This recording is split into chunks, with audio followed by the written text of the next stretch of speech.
반갑습니다. 오늘은 2단원 효과적인 의사소통에 대해 배워보도록 하겠습니다.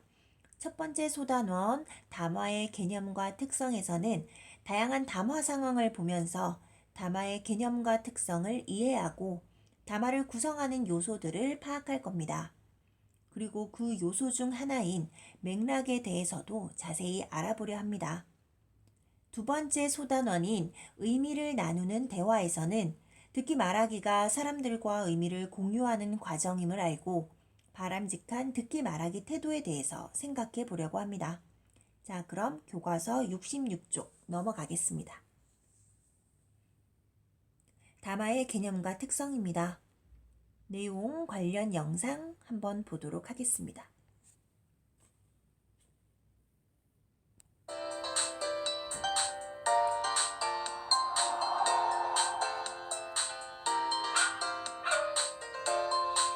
시원하다. 소쿠!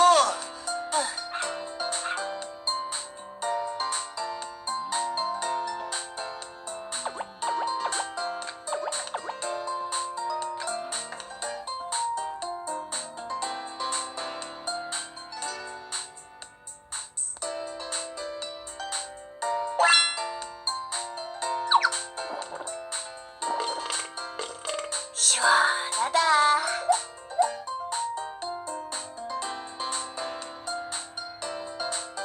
시원하다.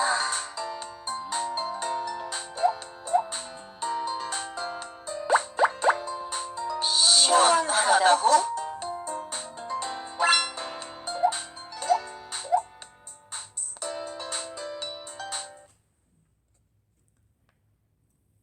자, 이번에는 두 번째 영상 보도록 하겠습니다.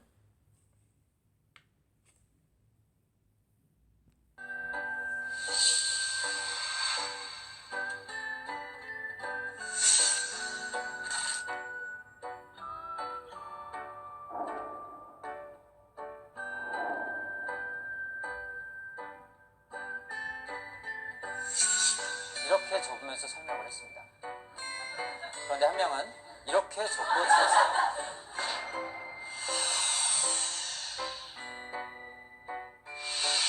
이게 바로 우리가 대화하는 방식인지 몰라요. 여러분의 친구는 이런 마음으로 이런 내용을 얘기하는데 여러분은 이렇게 받아들일 수도 있습니다. 여러분의 부모님은 이런 마음으로 이야기하고 설명하는데 여러분은 이렇게 생각하는 것이 있습니다.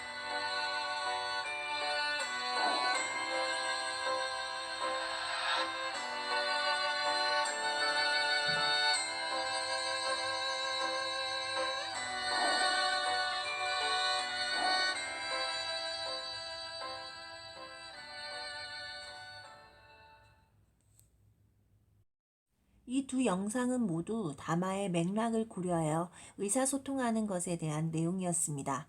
시원하다가 상황에 따라 다르게 해석될 수 있고 같은 말이라도 여러 가지 요소에 따라 달리 받아들여질 수 있다는 내용이었죠. 그만큼 대화, 즉 담화에서는 여러 가지 맥락, 화자, 청자의 상황 이런 것들을 파악하는 것이 중요하다고 볼 수 있습니다.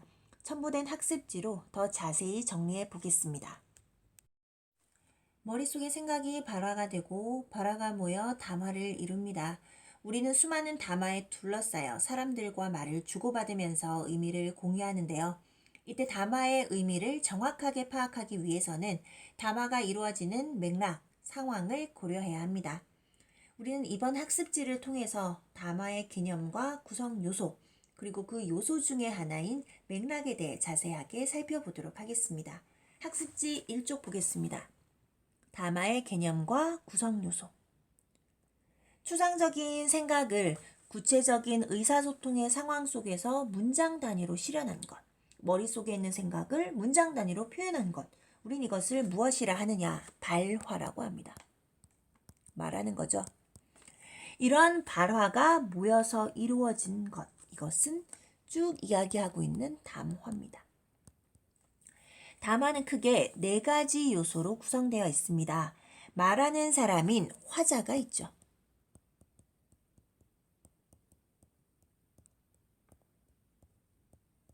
내 말을 들어주는 사람도 있습니다. 청자.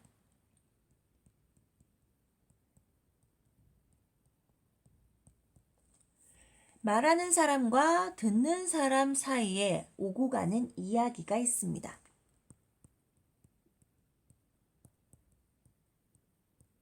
그리고 말만 중요한 게 아니죠. 여러 가지 주변적인 요소가 있습니다. 바로 상황이라고 볼 수 있는 맥락이죠. 자, 학습지 이쪽 넘어가겠습니다. 담화와 맥락. 자, 의사소통에 영향을 미치는 여러 가지 배경이나 환경, 상황, 이런 것들을 우리는 맥락이라고 합니다. 맥락에는 언어적 맥락과 비언어적 맥락이 있죠. 언어적 맥락은 앞뒤 문장을 통해서 파악할 수 있는 겁니다. 담화 내에서 어떤 발화의 앞뒤에 놓인 발화를 통해 파악할 수 있는 맥락으로 다른 말로 뭐라고 하냐면 문맥이라고도 이야기를 합니다. 많이 들어봤죠? 문맥적 의미를 파악하라. 들어봤죠? 언어적 맥락을 파악하게 되면 무엇을 이해하는 데 도움이 되냐? 같은 단어인데 여러 가지 의미를 가진 그런 단어들이 있어요. 그죠? 동음의어, 같은 소리지만 이의어, 다른 뜻을 가진 단어나 아니면 여러 가지 뜻을 가진 다의어의 경우 무슨 뜻인지 정확하게 모르지만 앞뒤 문장, 앞뒤 발화를 통해서 정확한 의미를 파악할 수 있게 되는 거죠. 자, 그 다음에 언어적 맥락 말고 비언어적 맥락이 있습니다. 사실 우리는 비언어적 맥락에 이제 초점을 두어야 합니다. 자, 비언어적 맥락은 크게 두 가지로 나뉘죠. 그죠?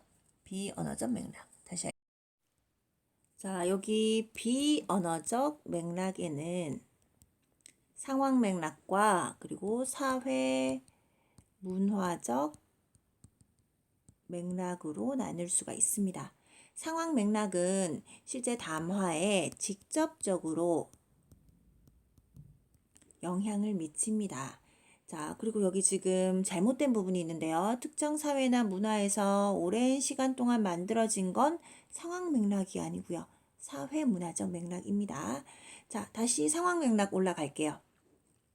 자, 무엇이 상황 맥락에 속하는가? 말하는 사람, 화자와 듣는 사람, 청자의 처지를 파악하는 것. 이것도 상황 맥락이고, 그리고 의사소통이 이루어지는 구체적인 시간, 공간에 따라서도 의미가 달라질 수 있겠죠. 그리고 주제, 의도, 목적, 이 모든 것이 상황 맥락에 포함이 됩니다. 자, 첫 번째 예를 보시면 친구들과 대화할 때, 학급 회의에서 말을 할 때 언어 표현이 달라집니다. 친구들과 대화할 때는 친숙하게 반말을 써서 사용을 하고 학급 회의 시간에서는 더 큰 목소리와 그리고 공식적인 언어를 많이 사용하게 되죠. 자, 두 번째 예를 보시면 위로하는 상황에서의 괜찮아, 거절할 때의 괜찮아, 똑같은 괜찮아지만 의미가 달라집니다. 왜냐하면 상황이 다르기 때문이에요. 이게 바로 상황 맥락이죠. 자, 두 번째 사회문화적 맥락은 상황 맥락에 비해서 담화에 간접적으로 영향을 미칩니다. 간접적으로 영향을 미친다. 의사소통이 이루어지는 역사적, 사회적 배경, 이념, 공동체의 가치, 지역에 따라 의미가 달라질 수 있겠죠. 그죠? 의사소통이 안 된다던가, 그리고 또 뭐 세대, 그죠? 나이 드신 분과 세대 차이 느끼는 경우도 있습니다. 그리고 다문화, 다른 국적의 사람들과 대화하다 보면 오해하는 경우도 있겠죠. 그죠?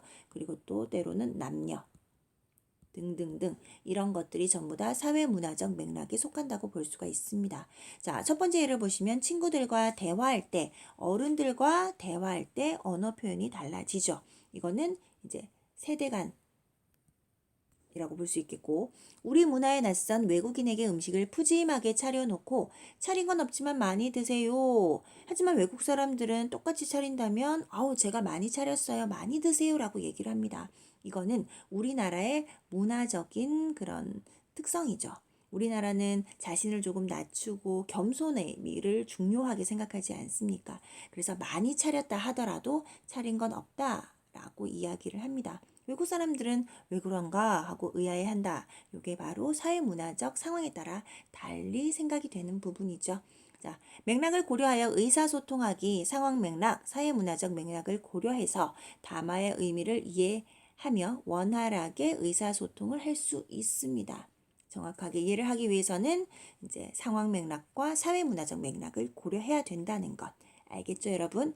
오늘은 여기까지 하겠습니다. 수고하셨습니다.